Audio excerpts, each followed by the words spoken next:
Welcome to Excel North America. Thanks for visiting with us today. We would like to introduce you to the KREMLIN CYCLOMIX Micro. The Micro is our most economical 2K meter and mix machine. Today we want to show you how to install, set the parameters, start up, and operate this system. But before we do all that, let's review the features and benefits of this latest addition to our 2K product line.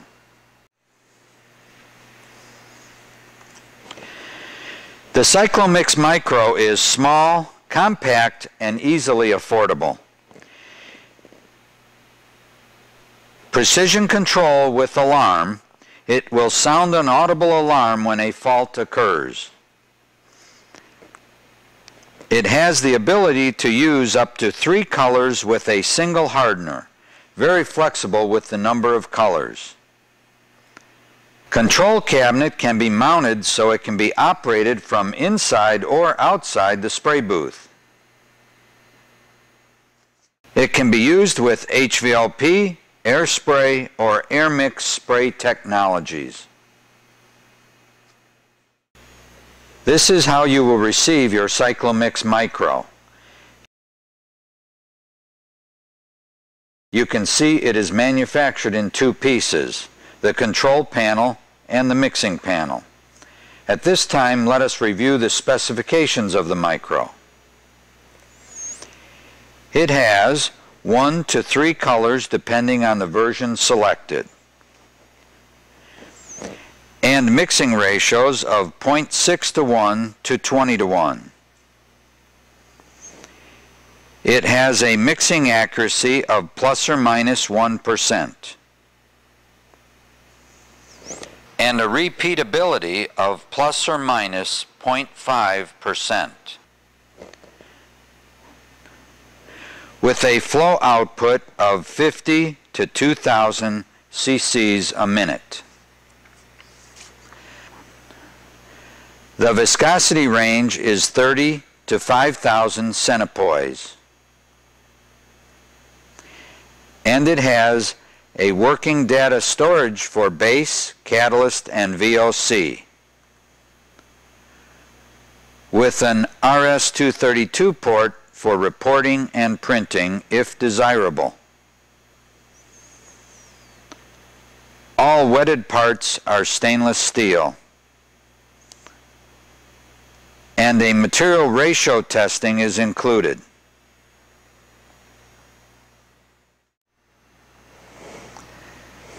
This is what your CYCLOMIX Micro is going to look like once you start to get it assembled. And there are several inputs that we need to talk about. First of all, you're going to need an air line coming into it. It's going to have to be a clean, dry, filtered air line, and it's going to be hooked up to the port marked R1. The outlet port is the one marked R2, and provided with the machine is a ball valve that you can use for shutting off the atomizing air while you're doing flush cycles and filling sequences. The other input that you're going to need is either a 110 volt or 220 volt input depending on your selection. But make sure that when you do this, that in the back of the control panel there is a jumper connector that has to be in the correct position for the voltage that you want. The next inputs we want to talk about are the fluid inputs. First of all, we'd like to start with the resin input, which comes into this port here on the CTM valve. This side of the CTM valve is for the color. This system is set up for one color plus the other side, which is solvent. If it was a 3-color machine, there would be another CTM block stacked on top of this one to give you the other 2 resin inlets. Coming out of the CTM valve, we have a hose which goes up to this elbow and into a check valve. This is a spring-loaded check valve that prevents crossover. Coming through there, we go into the resin flow meter and out through these fittings into a 3-way ball valve. Going into the mixer block down through the static mixer, which is this black hose. This black hose is completely filled with static mixer elements, so we're going to mix that material several million times. Coming into this fitting here, this is where the catalyst enters the machine and goes in through another one of those check valves, going into the catalyst flow meter and out into the valve marked VP6. VP6 is our catalyst injection valve. When we get counts of resin, we will open up VP6 and get the correct amount of counts of catalyst, allowing us to inject the specific amount into the stream of resin that goes through the static mixer. At that point, we have delivered mixed material to the spray gun. We have taken this flow meter apart so that you can see the inside of it, and we can explain exactly how it works. The fluid comes in through the inlet port and it comes up into this area right here. The gears will start to turn due to the pressure of the material forcing them into motion. The teeth or the area between two teeth will fill up with fluid, and they will be turning in this direction. As you can see, both sides will fill up, and it will form what I refer to as buckets. Between two teeth is a small amount of material, about 0.24 cc's of fluid, and as they get delivered around to the output, they will be carried and they will be unloaded when they get to the top. When they get to the top, they go out through this area right here, and they will end up flowing out through the outlet of the flow meter. This is a very precision instrument, and it is absolutely necessary that you understand that no one should drive a screwdriver between these two flanges or any metal instrument in here to remove the two halves. If you do this, you're going to scratch it, you're going to nick it, and you will not get the same functionality that if it was perfectly smooth. It must be taken apart very carefully and cleaned out occasionally. You can now understand that one speck of dirt coming into this flow meter, if it lodges itself between the two gears, it can stop the two gears from turning. This would create a problem, a fault condition in the machine, and of course it would alarm. This is the reason why filtration is so important on these types of systems, so that there isn't any possibility of getting a piece of trash getting caught between these two gears.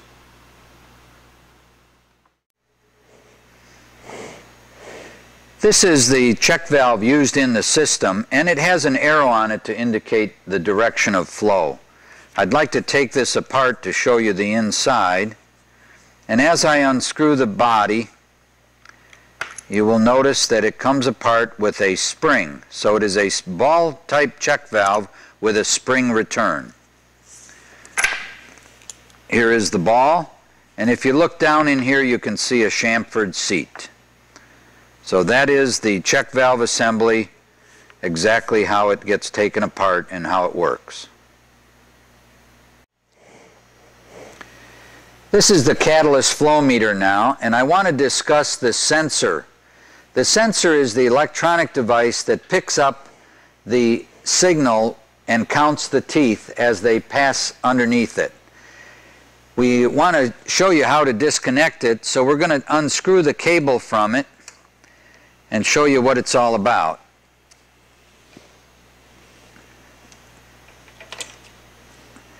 You unscrew the sensor and you can see that it's not very tight. We do not ever want to have anyone use a wrench on this. Even though it has flats, you must not use a wrench on this, because if you do, you may push this into the upper flange and create a dent in the top of this housing here. Do not abrade this in any way, because damaging this is where we read the tooth as it goes by, and that tooth gives us the count. The count tells us that for every one of the teeth it counts, it delivers 0.24 cc's of material into the system. The sensor must be put back in very gently, of course, not damaging it, and just tighten it by hand. Do not use a wrench on these flats. Of course, always make sure that you've put the cable back in place, pushed it down, and make sure that you have it all the way in order to get the correct reading.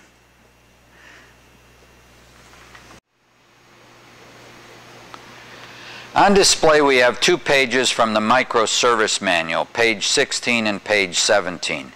These are the pages where they direct you to install your parameters and also give you the ability to record the parameters that you have put in there.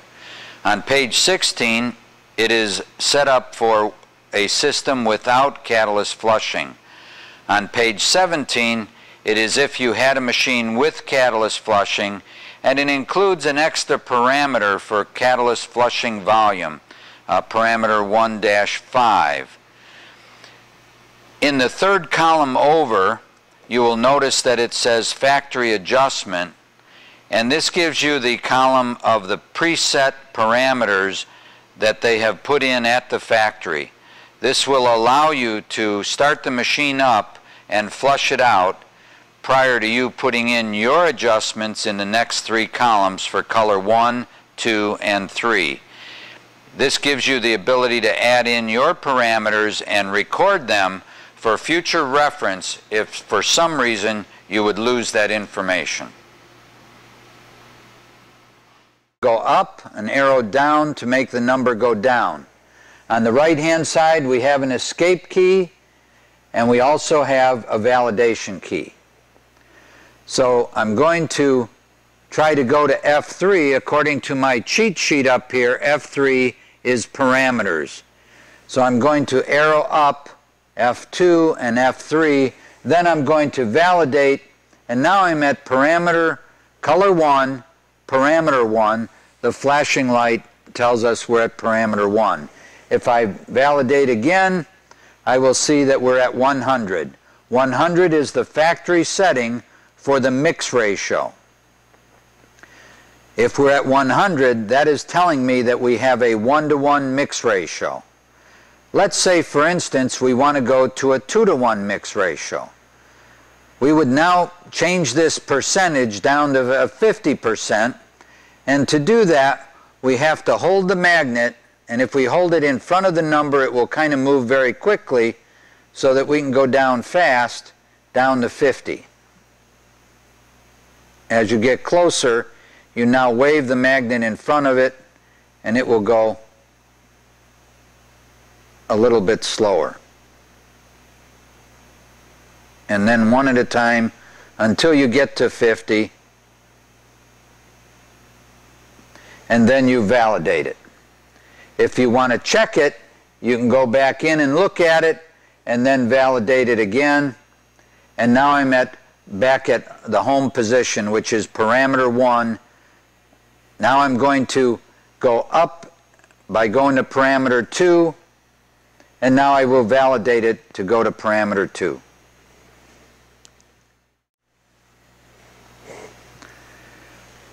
We have now advanced to parameter 2.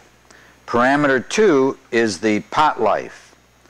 Remembering that the pot life, the definition of pot life, is the time it takes for the viscosity to double. The paint company will give you the pot life. You may want to reduce that a little bit because you might want to make sure that the pot life is the correct amount of time. For instance, if the paint company says 2 hours, you might want to make it 1 hour. So let's validate this, and you can see that the number 100 is displayed. That's in minutes. That's 100 minutes. So I'm going to make it 60 minutes because if I have a 2-hour pot life, I might want to know ahead of time. So I'm going to hold this here until I come down to 60. Whoops, went a little too far. And when I go too far, I just merely need to go back up again until I get it to the desired number, and now I've set it. I validate it, and now I'm back to the home position. The pot life, what will happen if I lay the gun down and let it sit now? Maybe I go to lunch. In 1 hour, the pot life alarm will go off. The red light will appear up here as a fault, and I will sound an audible alarm, notifying the operator that someone has to advance material or flush the system out.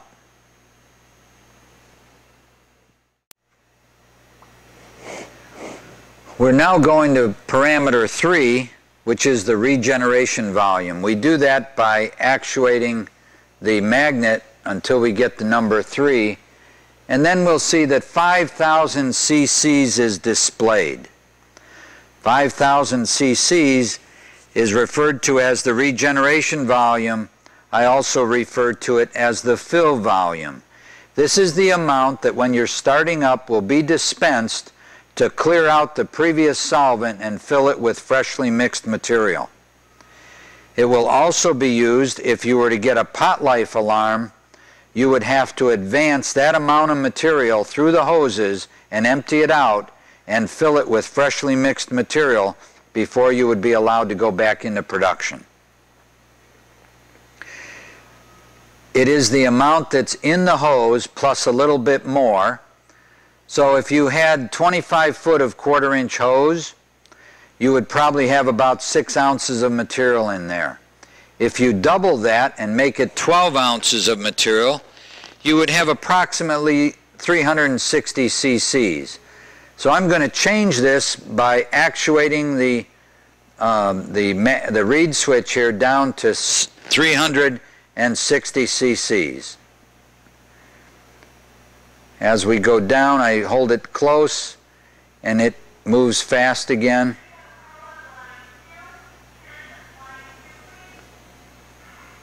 And now I'm at 360. I validate, and now I'm ready to go on to parameter 4.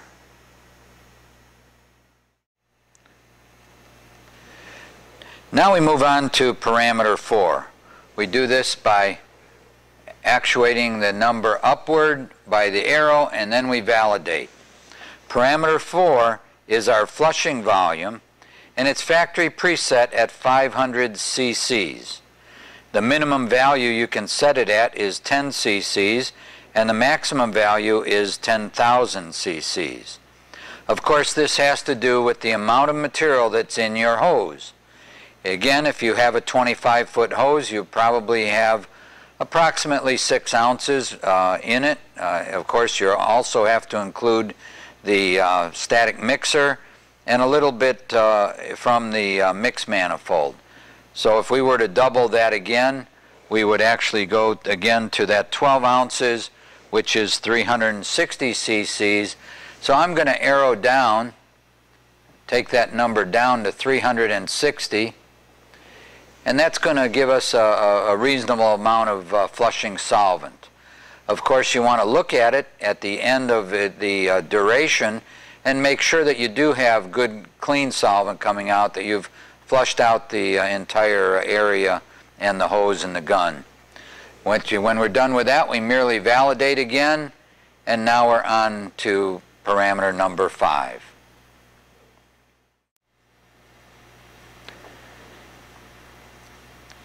Now we're on to parameter 5. We go there, of course, by arrowing up to the number 5, then we validate, and you can see the factory preset number at 5%. This parameter has a minimum value of 1% and a maximum value of 100%. This is our mixing tolerance, so we generally want to have this between the range of probably a 1% mixing accuracy or a 2 or 3%. So I'm going to set this at 3%. And then I'm going to validate it. So it's got a 3% mixing ratio. That tells us that if we are outside of that limit more than 3 reporting times in a row, it will give us a fault condition. That means the red light will come on, the machine will shut down, and we will have an audible signal. We're now ready to go on to parameter 6.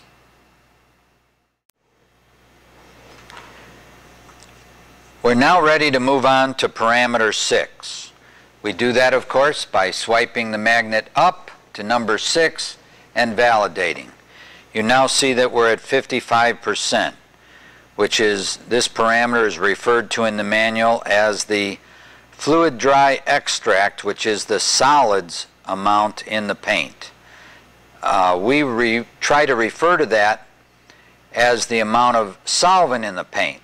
So if we truly did have a 55% solids in the paint, we would have a 45% solvent, or the amount of solvent that's in the paint. So I'm going to change that so that we have a direct readout of the solvent rather than the solids. So I'm going to change this to 45 and validate it. And now, of course, if I go back in, we actually use that as a direct readout of 45% solvent rather than 55% of the solids. We would really much rather know the amount of solvent in the paint rather than the solids. So then, of course, I would validate again, and we would be on to parameter number 7. Now we're on to parameter number 7. Of course, we do that by swiping the magnet again, the arrow up to 7, and then validating. You'll notice that 0.24 comes up, and this happens to be the parameter of volume by tooth of the base flow meter. In other words, for every tooth, we deliver 0.24 cc's of base. That's the bucket that I was talking about in the flow meter. We cannot change this because this is set by the flow meter itself. So please do not change this unless you change the flow meter, then it might be necessary. But as of right now, with this system, we're checking 0.24. It should be there. Just double check to make sure that it is, and then, of course, validate it and move on to parameter number 8.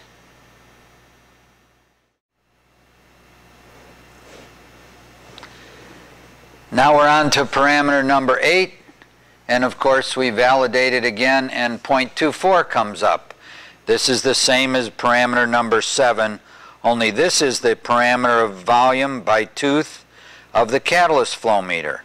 Again, this is 0.24 and it must stay there. So just double check it to make sure that it is on 0.24, and then validate it and continue on to parameter number 9.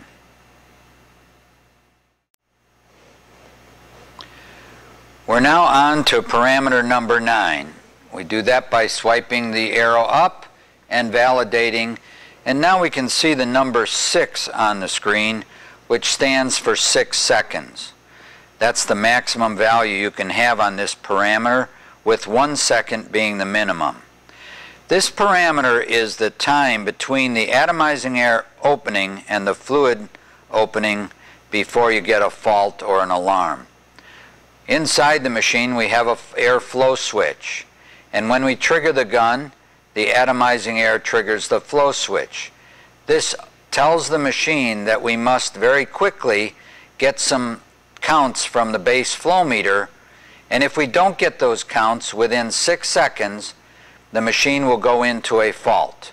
You will get a base flow meter fault and the alarm will go off. This will alarm the operator to the fact that something is wrong.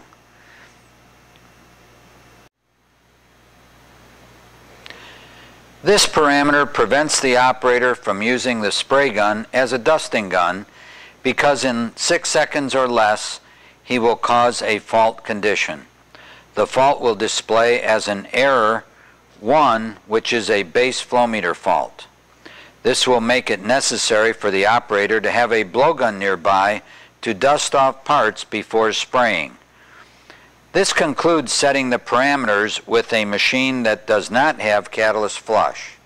If your machine has catalyst flush, you will have an additional CTM on the catalyst inlet, and you have an additional parameter to set, and that will be catalyst flush volume.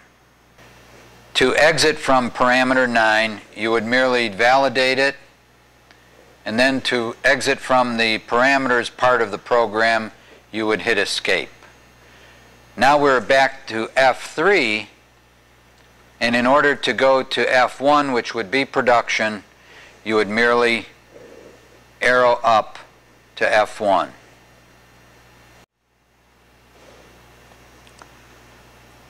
We've now come back to F1, color 1, and we have the yellow and green light on, so it is waiting for a command.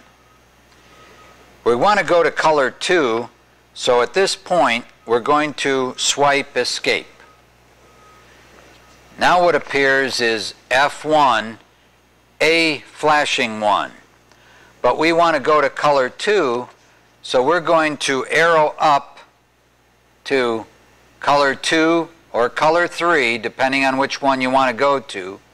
I'm going to select to go to color 2, and then I'm going to validate it.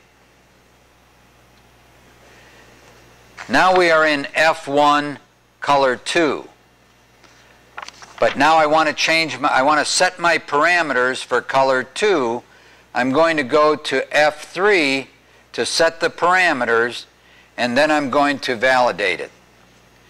Now you can see that the parameter number 1 for color 2 is in the window. Of course, what do? I validate it again, and the first parameter comes up to be changed. Now you can set all the parameters independently from the other two colors.